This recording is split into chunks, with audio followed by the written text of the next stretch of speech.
Hello guys, welcome to PMS Academy. So today I am going to discuss the Hindu analysis of 3rd January 2021. आज का जो first news रहेगी, Assam throws a lifeline to its only Ramsar site. देखिए Ramsar site बहुत ही important topic है, ठीक है, हम इसको थोड़ा समझ लेंगे इन ब्रीफ। तो एक्चुअली जो असम की एक ही रामसर साइट है वो है दीपोर बील, ठीक है। तो एक्चुअली रामसर साइट होती क्या है, पहले इसको देख लेते हैं। रामसर कन्वेंशन हुई थी। Actually Ramsar is a city in Iran. देखिए कैस्पियन सी देखा होगा, और जो उसका सल्तन एंड है उस पे ईरान का बॉर्डर टच होता है, ठीक है। तो वहाँ पे एक रामसर की साइट है, ईरान की एक सिटी है, ठीक है। तो 1971 में क्या हुआ, एक इंटर गवर्नमेंट्स मिली और उन्होंने एक ट्रीटी करी, ठीक है। तो वो ट्रीटी फोर्स कब आई थी, 1982 में, 1 फरवरी 1982 में। तो उन वेटलैंड्स कुछ भी हो सकते हैं। देखिए कहीं पे भी जहाँ पे पानी रुका हुआ है, ठीक है, उनको वेटलैंड्स कहा जाता है। पीटलैंड्स, आपके पैडी फील्ड्स, ठीक है, कुछ भी आपका वेटलैंड्स में आ सकता है, जहाँ पे ये होता है, इकोसिस्टम बन जाता है, इकोलॉजी क्रिएट हो जाती है, ठीक है। तो wetlands which are of international importance are declared as Ramsar sites, okay. And the convention mission क्या है इसका, कंजर्वेशन करना एंड वाइज यूज़ करना। जो हमारे पास वेटलैंड्स हैं, ठीक है, वेटलैंड्स का अच्छे से कंजर्वेशन करना और उनका वाइज यूज़ करना थ्रू, देखिए लोकल लेवल पे भी, नेशनल लेवल पे भी और इंटरनेशनल कोऑपरेशन से। वेरी इंपॉर्टेंट, लोकल लेवल से शुरू होता है ये, ठीक है। And contribution towards achieving sustainable development through out the world, okay. अब यहाँ पे सबसे इम्पोर्टेंट ये आता है मॉन्ट्रिक्स रिकॉर्ड।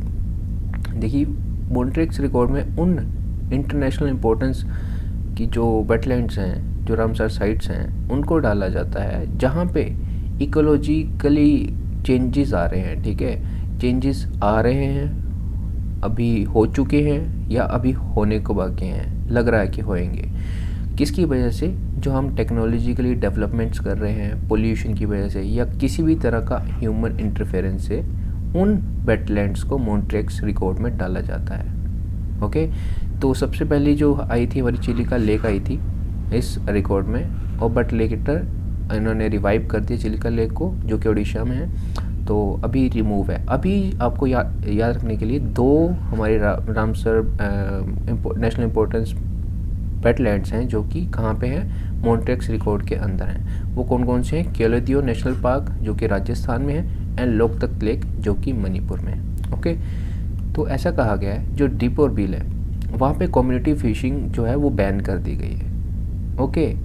तो इसमें और क्या इम्पोर्टेंट है, Deepor Beel was designated Ramsar site in 2002 for sustaining a range of aquatic life from besides 20 to 19 species of birds।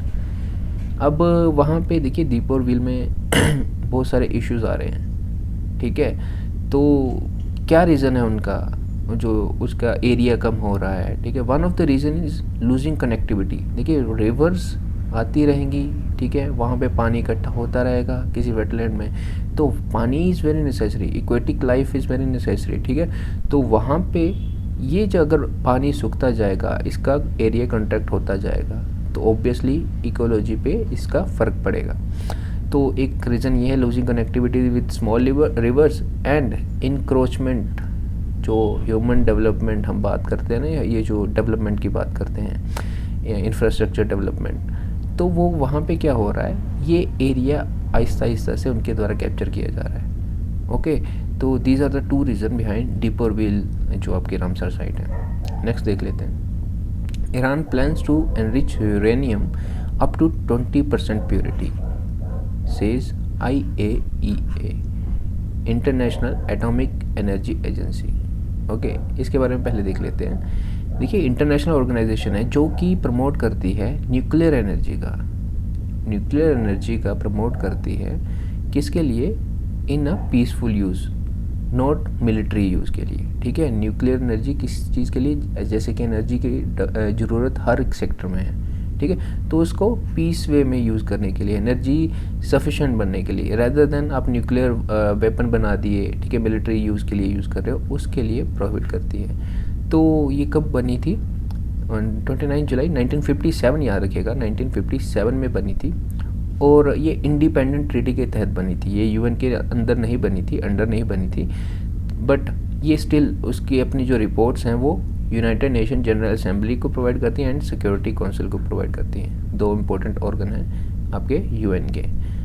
तो इसका जो हेडक्वार्टर है, याद रखिएगा, वियना ऑस्ट्रिया में, एंड 172 मेंबर्स हैं, and India is founding member of IAEA, very important. तो देखिए ऐसा है, आपको पता है ईरान, इज़राइल और USA इनके बीच में कॉन्फ्लिक्ट्स चल रहे हैं। तो अभी ईरान की पार्लियामेंट ने एक लॉ पास करा था, ये जो आपका यूरेनियम एनरिच उसके क्या करने के लिए, रिज़र्व बनाने के लिए। तो अभी कहा गया है कि ईरान ने एक्चुअली इन्फॉर्म करा है IAEA को कि we will produce, intends to produce uranium enriched up to 20% purity के साथ, ठीक है। बट यहाँ पे एक वियना अकॉर्ड है, उसके तहत जो लिमिट रखी गई है प्योरिटी की 3.67% रखी गई है। ओके, तो ये इशू चल रहा है, जैसे इसमें कोई अपडेट होएगी वी विल डिस्कस। अभी के लिए आपका इतना जाना ज़रूरी है। और ये फोर्दो, जो फोर्दो अंडरग्राउंड प्लांट है ना, ये यहाँ पे न्यूक्लियर एनर्जी के लिए क्या करा जाता है, न्यूक्लियर प्लांट एक्चुअली किसका, ईरान का, फोर्डो। अभी नेक्स्ट देख लेते हैं। A rocky road for banking sector in 2021। देखिए बहुत अच्छा आर्टिकल है जो कि हमारी इकोनॉमी की जो बैंकिंग सेक्टर की हालत है उसके बारे में बताता है। अभी कहा जा रहा है कि volume of bad loans in the system is decline. Bad loans, ठीक है, बैड लोन्स वो हैं जो कि जिनकी रिकवरी कर पाना मुश्किल है। आपको लोन दिया जाता है बट कुछ डिफ़ॉल्ट कर जाते हैं, ठीक है, वो बैड लोन्स बन जाते हैं, तो रिकवरी मुश्किल है। तो ऐसा है कि अभी क्या स्टोरी रही है, देखिए state run banks continue to bleed. सबसे ज़्यादा आपने पब्लिक सेक्टर बैंक्स के बारे में सुना होगा, PNB के बारे में, ठीक है। तो इन्होंने बहुत सारे लोन्स वगैरह प्रोवाइड करे, ठीक है। अब उनको रिकवर नहीं कर पाए तो वो क्या NPA, नॉन परफॉर्मिंग एसेट बन गए, ठीक है। बट यहाँ पे कहा जा रहा है कि NPA जो सबसे पीक में पहुँच गए थे 2018 के पास, ठीक है, तो 2018 के पास, but IBC, insolvency and bankruptcy code, जो कि 2016 में लाया गया था, उसके तहत बहुत सारे, एक्चुअली इसमें क्या बताया गया है कि अगर कोई कंपनी अपने लोन्स ड्यूज नहीं पे कर पा रही है तो एक पर्टिकुलर लिमिट के बाद उसको लिक्विडेट कर दिया जाएगा, मतलब उसके एसेट बेच के या उस कंपनी को बेच के हम पैसे पूरे कर लेंगे। इस तरह के प्रोविज़न है इसके अंदर, ठीक है, insolvency and bankruptcy code of India. तो बट इसके आने की वजह से कहा जा रहा है कि जो बैंकिंग की ये हालत है ना बैड लोन्स वाली, वो सुधर गई है। बट क्या सच में ऐसा है, ठीक है, वाई, बट ऐसा ये बोला गया कि so why is RBI worried now. अगर सिचुएशन सुधरती जा रही तो RBI क्यों वरी है। ये तो होगी अभी स्टोरी क्या थी, ठीक है। When were NPAs at dangerously high level, कब थे, जैसे मैंने आपको बताया 2018 में क्या हुआ था, NPA पीक पर पहुंच चुके थे, 10 लाख करोड़, समझ सकते हो, 10 लाख करोड़ के NPAs हो चुके थे, 11.5% ऑफ ऑल लोन्स। 100 में से मतलब 11.5%, 100 रुपये में से 11.5% जो हिस्सा था वो क्या बन चुका था, बैड लोन्स बन चुका था। और जो 2016-17 का क्या आया था, इकोनॉमिक सर्वे आया था, जो हमारे अरविंद सुब्रमण्यम, कौन थे वो, चीफ इकोनॉमिक एडवाइज़र, फॉर्मर, अभी तो नहीं है, चीफ इकोनॉमिक एडवाइज़र थे अरविंद सुब्रमण्यम। उन्होंने क्या कहा था कि had sent banks down the slippery edge. उन्होंने ये कोटेशन दी थी, कोटेशन तो क्या मतलब, ये कहा था ट्विन बैलेंस शीट प्रॉब्लम। देखिए ट्विन बैलेंस शीट प्रॉब्लम का क्या मतलब है, यहाँ पे मान लीजिए बैंक है, ठीक है, और बैंक है और वो लोन किसको देता है, इंडस्ट्रीज़ को, ठीक है, इंडस्ट्रीज़ को लोन दे रहा है। बट मान लीजिए ये लोन दिए जा रहा है, अब इंडस्ट्री तो कहाँ से फुलफ़िल करेगी अगर इसकी प्रोडक्शन हो रही है और ये अच्छे से पैसे जो लोग हैं कंज्यूम कर रहे हैं और उसको पैसा आ रहा है, तो वो तभी वो क्या कर पाएगा, रीपे कर पाएगा बैंक्स को।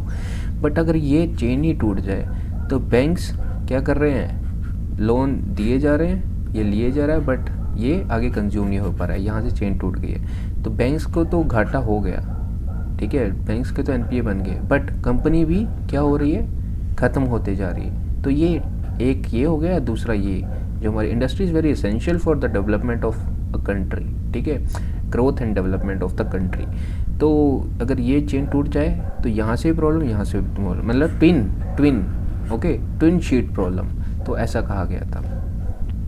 अभी कहा जा रहा है कि जो 2010 का दशक था उसके लेटर हाफ में, ठीक है, ऐसा कहा गया है कि हाई इकोनॉमिक ग्रोथ की वजह से जो एजम्पशन लगाई जा रही है कि we will achieve high growth, तो उसकी वजह से क्या हुआ, लिक्विडिटी चाहिए, मतलब मनी चाहिए हाई ग्रोथ के लिए, तो वो पीएसबीज के द्वारा खुले दिल से पैसे देना शुरू हो गए।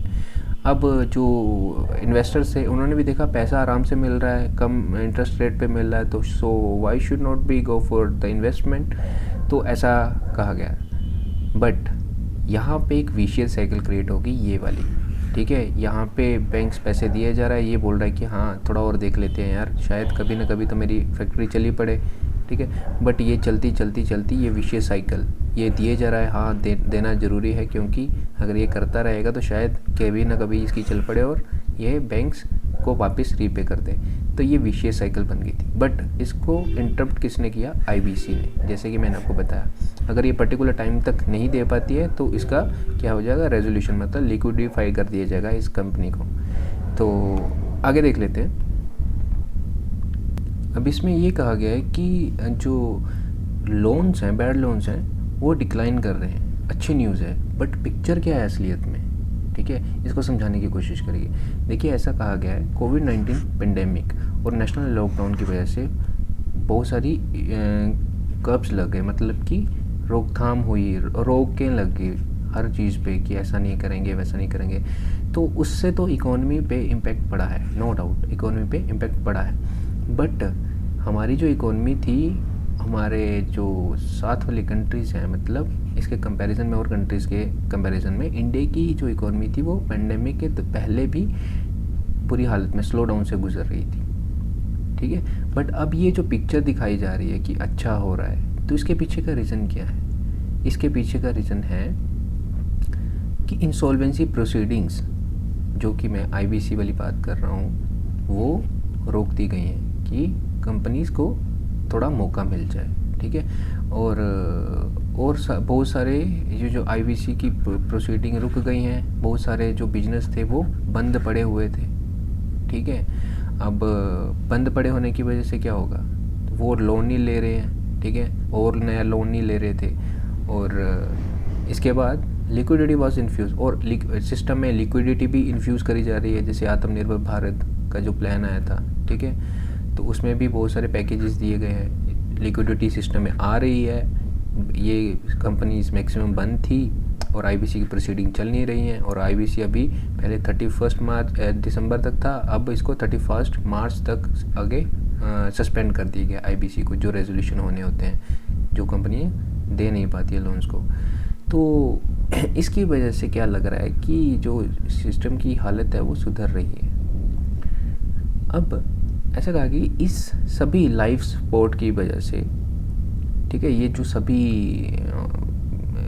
प्रोवाइड करी गई हैं ये सब चीज़ें इंडस्ट्रीज़ वगैरह को, सिस्टम को, आरबीआई का ये कहना है कि असली पिक्चर बाद में ही पता चलेगी, जब ये सारी पॉलिसी सपोर्ट, मतलब ये जो आईबीसी का सस्पेंड होना, लिक्विडिटी इन्फ्यूज़ करना और भी कुछ मेजर्स लिए गए थे, वो जब सारी पॉलिसी सपोर्ट बैक मतलब उनको रोल बैक कर लिया जाएगा, तब असली पता चलेगा। और एक बहुत ही अच्छी, बहुत ही फ़नी सी बात बोली गई है आरबीआई के द्वारा, ओनली व्हेन, असली पता कब चलेगा, जब ये जो हाई टाइड्स आती हैं ना, टाइड्स पानी में, समुद्र में, ये हाई टाइड्स आ रही हैं, लोग नीचे हैं अभी, अब जब ये टाइड्स वापस चले जाएंगी फिर पता चलेगा किसके किसके कपड़े उतर चुके हैं, है ना, तो ये चीज़ बात कही गई है। And given the uncertainties and induced by the COVID-19, the real picture impact the asset quality, हाँ obviously asset quality of banks क्या डाउन चली जाएगी, ठीक है। बाद में पता चलेगा कि यार असली इम्पैक्ट तो ये था, हमारे तो कपड़े उतर चुके हैं, तो उसका बाद में पता चलेगा। एंड एक और इशू आता है कि जो इंफ्रास्ट्रक्चर प्रोजेक्ट्स थे जैसे हाउसिंग प्रोजेक्ट्स वगैरह हैं, अब ऐसा मान लीजिए आज 2020 में कोई प्रोजेक्ट क्या हो रहा है, उसको शुरू करा गया है, उसको सब कुछ मंजूरी दे दी गई है, या फिर आज उसने सोचा कि मैं शुरू करूँगा, लेकिन उसको क्या मतलब गवर्नमेंट से परमिशन लेने पड़ेगी वगैरह वगैरह, 2 साल ऐसे गुजर गए, और उसके बाद बनते बनते बीच में कोई जैसे पेंडेमिक जैसा इशू आ गया, तो ऐसे ही एक बैक साइड बच गया उसको, ठीक है। तो वैसे करते करते जो उन्होंने प्रेडिक्शन लगाई थी कि हम इतने 10,000 करोड़ में इसको कंप्लीट कर लेंगे, बट इस समय के बीतने के हिसाब से वो 10,000 करोड़ का ना होके 20,000 करोड़ का अचीव होएगा, ठीक है। तो ये भी एक इशू है, okay. Delays in the completion of housing project and delayed, यही चीज़ें बातें कही गई हैं। अब ये कहा गया है कि it is critical to rewind various relaxation timely manner पे इनको हटा लिया जाए और दे दिया जाए, एंड लोन इम्पेयरमेंट जो कि लोन वगैरह हुए हैं IBC वगैरह को यूज़ किया जाए, और एडुकेट कैपिटल भी दी जाए बैंक्स के लिए, ठीक है। तो ये बातें कही गई हैं RBI के द्वारा। आगे देख लेते हैं इसको। और ये कहा गया है कि what does mean for India's hope for bounce back in the economy. ऐसा है कि अभी जब देखिए ना, अगर आप बैंक हो तो आपको पता चल रहा है कि अगर आप पैसे दिए जा रहे हो बट सामने वाला दे नहीं पा रहा है, ठीक है, तो आप क्या करोगे, उससे रिफ्रेन करोगे, पैसे देने से मना करोगे। तो यही बात हो रही है यहाँ पे, अ डेल्यूज ऑफ बैड लोन्स। अब बैड लोन्स बनते रहेंगे तो बैंक का एक तो अंदर से हौसला भी टूट गया है, वो दे भी नहीं पा रहा है क्योंकि उसके पास भी क्रंच है ना, तो वो भी दे नहीं पा रहा है और वो खुद चाह भी नहीं रहा है। तो यही बात करी गई है, banks ability and willingness to lend and safer. अब ये भी बात कही है कि 2020-21 में deposits with public sector banks, लोगों के डिपॉजिट्स जो थे ज़्यादा से ज़्यादा पैसा, क्योंकि खर्च ज़्यादा हो नहीं पाया, बैंकों के पास ज़्यादा पैसा रहा है, तो ये वाली चीज़ शो कर रही है यहाँ पे। PSB grow at higher pace with usual, partly reflecting the perception of safe haven ये स्टेटस। अब लोग सोचते हैं ना बैंकों के पास पैसा रखो, तो वही बात कही जा रही है। ऐसा कहा गया कि बैंक क्रेडिट फ्लो, ठीक है, जो पैसा देता है उसमें थोड़ा सा अच्छी उठाव आया है, लेकिन इंडस्ट्री के पास अगर लैंडिंग की बात करी जाए तो वो गिरावट ही है 0.7% की। तो इसमें यही एट द एंड बोला गया है कि बाद में पता चलेगा रियलिटी में क्या पिक्चर है। और फाइनेंशियल स्टेबिलिटी रिपोर्ट जो कि RBI निकालता है, इसके बारे में पढ़िएगा, फाइनेंशियल स्टेबिलिटी रिपोर्ट, तो उसमें पता चलेगा कि जो NPAs हैं वो कितने बढ़ चुके हैं, क्या सिचुएशन है होल इस पूरी की पूरी सेक्टर की, ठीक है। और इसमें कहा गया 2021-22 का बजट बहुत इंपॉर्टेंट रहेगा, ठीक है, कि वो किस तरह से अपने बैंक की रिकैपिटलाइजेशन के लिए गवर्नमेंट कितना पैसा देती है।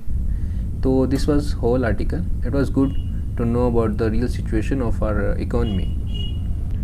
एक्चुअली इस आर्टिकल में कुछ खास नहीं है, सिर्फ ये ब्रेक्जिट डील जो हुई थी 2000, देखिए Brexit, European exit of Britain from European union, इसके बारे में डिस्कस करा गया है कि किस तरह से आपके ब्रिटेन में किस तरह का इम्पैक्ट पड़ेगा, ठीक है। तो ये सब चीज़ें इसमें डिस्कस करी गई हैं।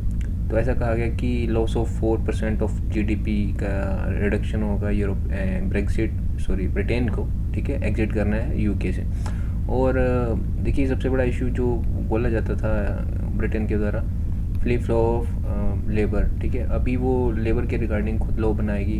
अब ये जो और सारे इश्यूज़ हैं वो इंडिपेंडेंटली करेगी, बट एक अच्छी डील करी गई है ये कहा गया है अभी तक। और याद रखिएगा प्राइम मिनिस्टर जो बोरिस जॉनसन है वो इस साल के हमारे रिपब्लिक डे के क्या हैं, चीफ गेस्ट हैं। और इस आर्टिकल में ऐसा जितना इम्पोर्टेंट नहीं है हमारे पर्सपेक्टिव से। नेक्स्ट देख लेते हैं। देखिए ये जो आपकी वैक्सीनेशन होने जा रही है उसके बारे में आर्टिकल है, अच्छा आर्टिकल है। ऐसा कहा गया है कि 2 वैक्सीन आपको पता है कि कैंडिडेट्स हैं आपकी, एक कोविशील्ड जो कि पुणे बेस्ड सीरम इंस्टीट्यूट की है, और जो कोवैक्सीन भारत बायोटेक की है। फाइनल स्टेज पे हैं, मतलब इमरजेंसी यूज़ के लिए कभी भी लॉन्च की जा सकती है। अभी ड्राई रन मतलब डमी प्रैक्टिस करी जा रही है, एक जैसे कि एक्सरसाइज करी जा रही है, जो कि वॉलंटियर्स अभी कितने 125 डिस्ट्रिक्ट्स में क्या करी गई है, ड्राई रन प्रैक्टिस करी गई है वैक्सीनेशन की। तो कौन कौन सी थी वो 4 states, Andhra Pradesh, Assam, Gujarat, Punjab. Pilot dry run and set no major issues were observe. देखिए ये प्रैक्टिस क्यों करी जा रही है कि जब हम इसको अच्छे रियलिटी में रोल आउट करें वैक्सीनेशन प्रोग्राम को, तो हमें एक्सपीरियंस मिल जाए कि क्या क्या इश्यूज़ आ रहे हैं। अभी कोई जो प्लानिंग कर रहे हैं वो सच में वो सही उतर रही है, अगर नहीं उतर पा रही तो उसमें क्या डेफिशिएंसीज रह जा रही हैं जिसकी वजह से वो इम्प्लीमेंट अच्छे से नहीं हो पा रही। ये सब एक्सपीरियंस जुटाने की कोशिश करी जा रही है। तो इसमें थोड़ा हिस्ट्री में गए हैं। एक्सपेंडेड प्रोग्राम ऑन इम्यूनाइजेशन जो कि स्टार्ट करा गया था 1978 में उसने एक्सपीरियंस गैदर करा बहुत अच्छे से चिल्ड्रन और वुमेन, प्रेग्नेंट वुमेन पे करी गई थी इम्यूनाइजेशन। उसके बाद 1985 में प्रोग्राम का नाम फिर से चेंज कर दिया जाता है यूनिवर्सल इम्यूनाइजेशन प्रोग्राम, जिसके अंदर 12 वैक्सीन को प्रोवाइड किया जाता है गवर्नमेंट हेल्थ सिस्टम के द्वारा। अब ये जो सिस्टम है वो 3 टियर सिस्टम है एक्चुअली, डिस्ट्रिक्ट लेवल पे है, स्टेट लेवल पे है, नेशनल लेवल पे, जो कि इसको मॉनिटर करता है, कवर करता है और ये एक्सपीरियंस गेन करता है कि किस तरह के एडवर्स इम्पैक्ट रहे हैं और किस तरह की क्वालिटी रही है वैक्सीनेशन के दौरान। ओके, तो अभी ये कहा गया यूनिसेफ के द्वारा, ये कहा गया रफली 9 मिलियन जो है इम्यूनाइजेशन सेशन कंडक्ट करे गए हैं, एनुअली करे जाते हैं इंडिया में। बट इसके बावजूद भी मतलब 90 लाख सेशन करे जाते हैं इम्यूनाइजेशन के। ओके, बट इसके बावजूद भी 60% जो चिल्ड्रन है वो फुली इम्यूनाइज हो पाए हैं। सिर्फ 60% जो कि एलिजिबल चिल्ड्रन है ना इम्यूनाइजेशन प्रोग्राम के लिए, वो सिर्फ 60% ही करे जा चुके हैं। और जब हम ये कोवैक्सीन आपकी कोविड-19 के वैक्सीन की बात करते हैं तो इसमें आपको 2 डोजेज़ दी जाएंगी। जो पहली डोज दी जाएगी उसके बीच का समय रहेगा 4 वीक्स मतलब 1 मंथ, ठीक है, 2 डोजेज़। तो ये बोल रहे हैं कि ये बहुत ज़रूरी है, एक अच्छी प्लानिंग। ओके, और एक लॉजिस्टिक अरेंजमेंट भी चाहिए, लोग भी चाहिए, ठीक है, मतलब कर्मचारी भी चाहिए इसको अच्छे से रोल आउट करने के लिए। अभी कौन कौन से ग्रुप आइडेंटिफाई करे गए हैं, देखिए सबसे पहले फ्रंट लाइन वर्कर्स जैसे कि health care worker, municipality workers, police personal, और जो लोग हैं 50 साल से ऊपर की एज के, और वो लोग यंग पीपल बिलो 15 ईयर्स जो कि किसी कोमॉर्बिडिटी, किसी और बीमारी से भी संक्रमण में है, ठीक है, ऑलरेडी ग्रसित हैं, उस चीज़ से अटैक्ड हैं, किसी और बीमारी से भी, उनका भी प्रायोरिटी लिस्ट में नाम है। तो 3 प्रायोरिटी लिस्ट है हमारी, आपकी front line workers, senior citizens and the younger people with identified comorbidities. तो ऐसा कहा गया कि 30 करोड़ लोग आइडेंटिफाई हुए हैं इन तीनों लिस्ट में से। अगर देखा जाए ना तो जो 30 करोड़ लोग होंगे, 300 मिलियन पीपल जो जिनको कि वैक्सीनेट किया जाएगा। तो अनुमान लगाया जा रहा है कि अगस्त तक इनको पूरा का पूरा वैक्सीनेशन, अगर प्लानिंग हो पाए तो अगस्त तक ही ये काम पूरा हो पाएगा, ठीक है। और जैसे कि मैंने बता दिया कि पर्पज़ क्या था ड्राई रन वैक्सीन का, कि हम पूरे के पूरे एक्सपीरियंस को गेन कर पाए हैं। ओके, आगे देख लेते हैं। आगे ये कहा गया है कि किस तरह से ये पूरा का पूरा जो ड्राई रन सिस्टम है कि इसने काम करा है। तो इसमें कुछ डिस्कस करी गई है कि उनसे आईडी ली गई। देखिए एक याद रखिएगा कोविन ऐप, इसमें जो लोग रजिस्टर करा, जिन लोगों ने रजिस्टर करा उनको एक मैसेज भेज दिया गया कि आपको वैक्सीनेशन के दौरान इस जगह पे आना है। तो ये है एसएमएस सेंड करा गया, ठीक है। तो क्या किया जा रहा है, बहुत अच्छा सिस्टम, एक बहुत अच्छा तरीका बोल सकते हैं। लोगों को अलग अलग, एक्चुअली यहाँ पे आप देख सकते हैं कि प्राइवेट हेल्थ फैसिलिटीज़, अलग अलग मेडिकल कॉलेजेस, जो डिस्ट्रिक्ट हॉस्पिटल्स होते हैं, वहाँ पे ये एडमिनिस्टर करी जा रही है ड्राई रन प्रैक्टिस। तो उन लोगों से क्या लिया जाएगा, डाटा लिया जाएगा, क्योंकि यहाँ पे आपको मैंने बताया कि दो क्या होंगी, 2 वैक्सीन्स मतलब 2 शॉट्स लगेंगे आपको इस वैक्सीनेशन के दौरान। तो एक तो हो गया एक 4 मंथ के लिए, बट 4 मंथ के लिए उन लोगों को ट्रैक भी किया जाएगा, ठीक है, 1 मंथ, ताकि वो पूरा का पूरा प्रोसीजर कंप्लीट हो सके, अधूरा ना, एक वैक्सीनेशन के बाद वो छूट ना जाए। तो इन चीज़ों का भी ध्यान रखा जा रहा है, तो एट द एंड हमें कोई दिक्कत ना हो जब हम फुल फ्लैश वे में वैक्सीनेशन के दौरान इसके लिए जाएं तो तो ये सब बातें कही गई हैं यहाँ पे। आगे देख लेते हैं। एट द एंड ये कहा गया है कि जो एक्चुअल वैक्सीन्स कब तक रोल आउट हो, देखिए ऐसा है कि हमारी जैसे कि आपको बता दिया कोवैक्सीन एंड कोवाशील्ड, ICMR, अब देखिए इनकी रोल आउट करने के लिए इंडिया में किसकी अप्रूवल चाहिए होती है, DCGI, drug controller general of India, okay, इसकी परमिशन ज़रूरी है। तो यही है, और जिस तरह से एज्यूम किया जा रहा है कि अगले कुछ वीक्स के अंदर अंदर इसको अच्छे तरीके से रोल आउट कर दिया जाएगा।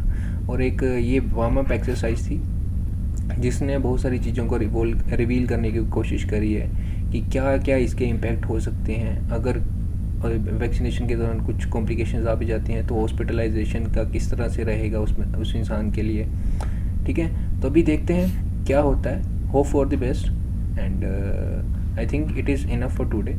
अगर आपको लेक्चर अच्छा लगा है तो आप शेयर कर सकते हैं इसको अपने दोस्तों के साथ, ठीक है। अगर बुरा भी लगा है तो आप डिसलाइक करते हैं, ठीक है, और अपने सजेशंस को कमेंट बॉक्स में डाल दें। Thank you and have a good day ahead.